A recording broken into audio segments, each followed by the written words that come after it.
If there was ever a superhero who could take the phrase, "Beware the wrath of God," literally, it's Thor. The god of thunder has wielded the mighty Mjolnir for centuries, smiting bad guys and occasionally Jane Foster. It's hard to imagine anyone having the power to harm the god of hammers, but who would be a match for Baby Thor? We're gonna break down Thor's powers at every stage of his life, starting with that weird liminal space between infancy and godhood. Asgardian infants are a little different from Midgardian babies. When they're born, they can already walk and talk. Just look at King Arthur from He-Man. By the time Thor was 1 year old, he was already packing some serious power. In the comics, a baby Thor once lifted a boulder twice his size to save a kitten. That's cute, until you realize that said boulder was actually a magical artifact called the Cinder of Rulon, which had the power to destroy an entire city. Baby Thor didn't destroy the city, because, well, he was a baby, but that feat of strength shows just how much potential power he had under that adorable baby fat. Of course, this was also the age when Thor met his doom, when Surtur used the Twilight Sword to destroy Asgard. Most of the surviving Asgardians took refuge in the sewers of Manhattan. Not wanting to scare the humans above them, the disguised gods sealed the sewer entrances with magic. Baby Thor, however, couldn't resist the urge to play. He pushed a grate loose and was sucked into the vortex of the collapsing Bifrost. Where did he go? Who knows? But we do know that he ended up in present-day Oklahoma, where he was raised by a farmer named Aaron and his wife Debbie. Eventually, Thor returned to Asgard, defeated Malekith, and saved all of existence. Oh yeah, and he also became a teenager again. Okay, now let's talk about Baby Hulk. You know that song, "I Am So Lonely I Could Smash," that went viral a few years back?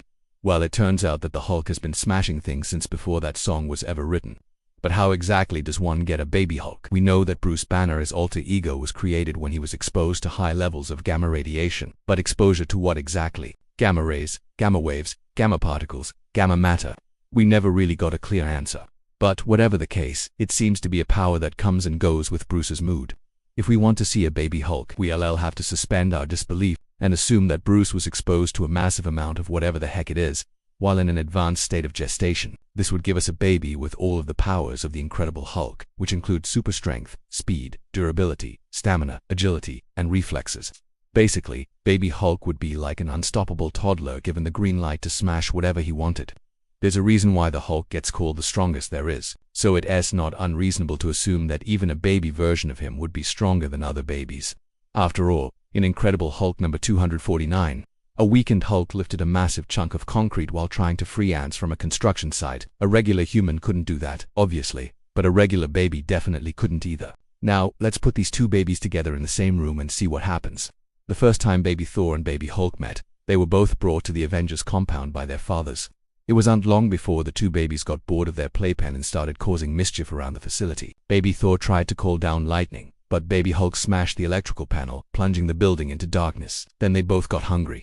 Baby Thor summoned a goat to make a run to the nearest grocery store, but Baby Hulk smashed the goat and made it into a puddle of goo. Realizing they were too much for the Avengers to handle, Iron Man put them both in stasis until they were old enough to join the team. Yeah, that's totally a thing that happened in the comics. Okay, so Baby Thor and Baby Hulk have a lot in common. They're both incredibly powerful, super strong, and kind of a handful. But how much destruction could they cause if they teamed up? A lot. Literally anything could happen when you combine the powers of two babies who shouldn't exist. But one thing's for sure, no crib will be safe. So who should be turned into a baby next? Let us know your thoughts and stay tuned for more ridiculous superhero scenarios.